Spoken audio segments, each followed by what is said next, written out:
नमस्कार. Momos with Schezwan चटणी. आत्ताच दिवाळी आटोपली आणि मुली म्हणे, मम्मी काहीतरी वेगळं बनव, फराळ खाऊन कंटाळा आला. तर मोमोज बनवायचा विचार केला.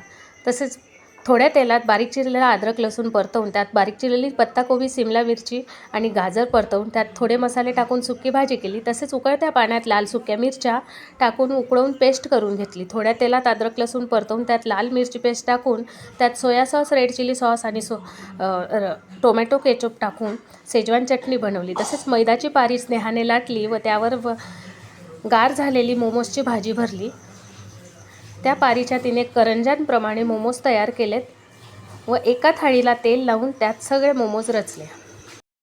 मैद्याच्या पारीत व्यवस्थित भाजी भरून तिने मोमोज व्यवस्थित रॅप केले व छानशी डिझाईनही दिली.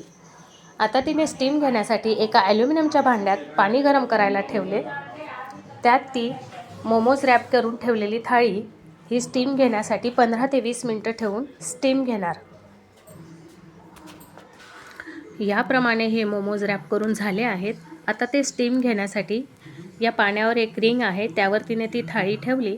तसेच यावर झाकण झाकून 15 ते 20 मिनटात स्टीम घेऊन हे मोमोज रेडी. वाव, गरमागरम momos with Schezwan chutney ready. कशी वाटली रेसिपी नक्की कळवा. बाय.